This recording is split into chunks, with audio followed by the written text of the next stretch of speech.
Mon parcours de musicien, il est chaotique.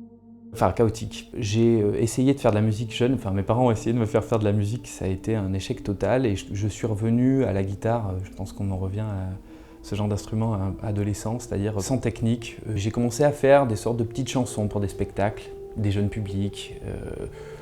Et j'ai commencé à m'amuser là-dedans et puis ça plaisait à certaines personnes qui avaient envie que je continue. Et en fait, il y a eu cette demande, voilà, le tournant, c'est vraiment l'adaptation au théâtre qu'on a fait avec notre compagnie des particules élémentaires, où là, Julien Gosselin m'avait demandé de faire une vraie musique produite, enfin voilà, quelque chose de plus travaillé, de la musique par ordinateur, ce que je ne faisais pas du tout.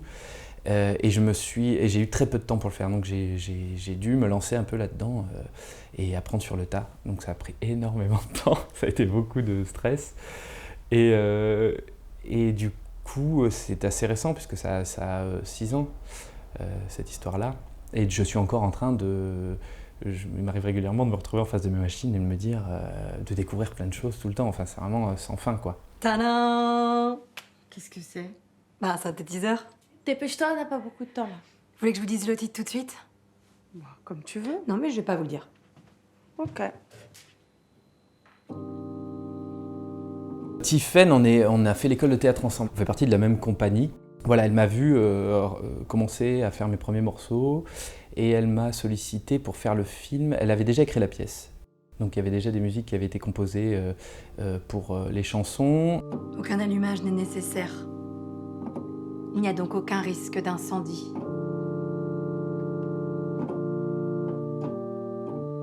Lorsque l'on aspire, le microprocesseur active le vaporisateur qui chauffe et qui mélange le liquide contenu dans la cartouche avec l'air inspiré chargé d'humidité. Elle m'a sollicité quand elle a su qu'elle allait en faire un film assez vite en me disant voilà, je pense que je voudrais que tu fasses les musiques de ce film-là. Et en fait, il y a eu 2 ans, donc ça a eu le temps de passer cette chose-là. Moi, j'ai eu le temps un peu de faire d'autres créations, de commencer à maîtriser un peu cet objet, parce que c'était vraiment nouveau pour moi. Cette espèce de solitude à laquelle je n'étais pas préparé, avec l'image, quoi. Et surtout, cette espèce de vertige de se dire on a la possibilité de tout faire. Quand on voit un film sans musique, moi j'avais jamais vu ça,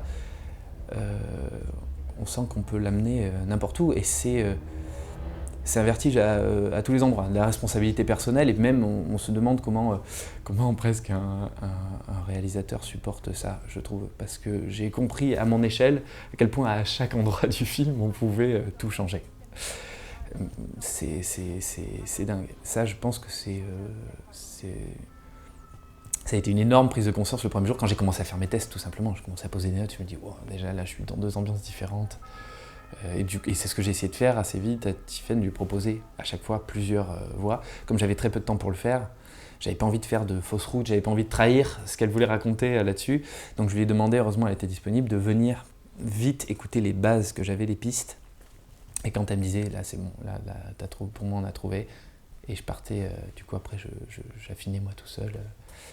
Et voilà, mais c'est dingue le pouvoir que chacun a à son endroit, quoi. On se dit on peut retourner un film alors qu'il y a déjà plusieurs personnes monteuses, un cadreur, tout ça, tout le monde a eu ça entre les mains et moi je peux encore avec ça retourner leur travail, quoi, parce que c'est un peu vertigineux.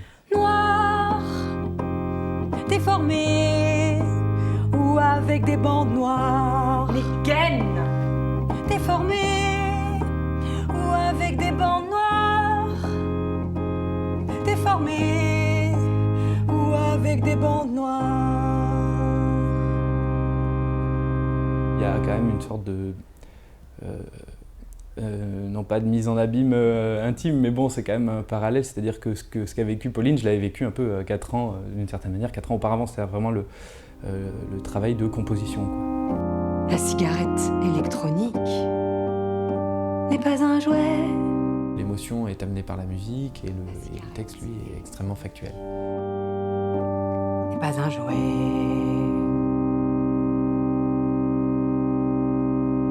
La dramaturgie de son spectacle repose un peu sur ABBA, c'est-à-dire c'est un groupe qui arrivait déjà avec des costumes qui étaient dépassés. Nous, je pense qu'en découvrant ça plus tard, on a l'impression que c'était l'époque, mais en fait non, c'était déjà plus l'époque. Nous sommes fans du groupe ABBA. Et pourquoi? Eh bien, parce que les choses les plus anciennes ont été les plus neuves des choses. Donc il y avait cette espèce d'énorme chose qui était cette musique d'ABBA qui prenait tout le film, et puis ben, il a fallu l'enlever. La première chose qu'on a fait, c'est justement se dire qu'est-ce qu'on va faire musicalement dessus. Là, on était sur un film qui était fini, donc qui racontait quelque chose qui fonctionnait comme ça. Et là, il faut enlever une pièce maîtresse. Enfin, moi, si j'ai composé le reste de la musique de ce film comme ça, c'est aussi parce qu'au milieu, il y avait ABBA. Je l'ai fait autour de ces morceaux-là, parce que c'est les seuls, avec Debussy un peu plus tard, c'est les seuls morceaux qui restaient. C'est parce qu'il y a ABBA que je fais ce morceau-là. Enfin, je veux dire, voilà, il fallait que ça fonctionne ensemble. Allez, tu parles avec Jessica.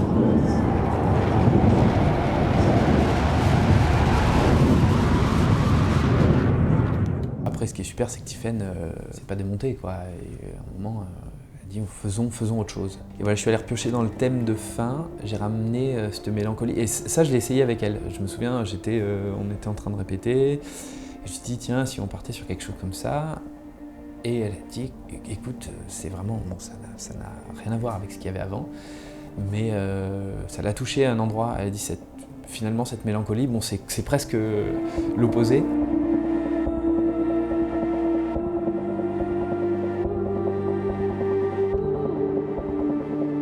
Je sais pas si c'est dû à l'énorme production que c'est, ou au fait qu'on connaisse ce morceau, ou que... mais on était perdants d'avance si on essayait de rester dans essayer de refaire un peu la même chose, et surtout de manière extra-diégétique, c'est-à-dire avec une autre musique. Ça aurait été trop compliqué. Du coup, voilà, il fallait faire ce choix vraiment radical qu'on a fait de concert avec Tiphaine.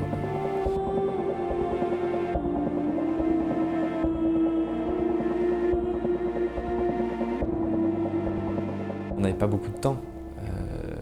J'avais très peu de temps pour refaire cette musique entre le moment où on savait qu'il fallait, voilà, que les droits n'avaient pas été acceptés. Et voilà, faut se poser les bonnes questions, faut avoir un peu de courage et voilà, pour se remettre là-dedans. C'était pas simple du tout.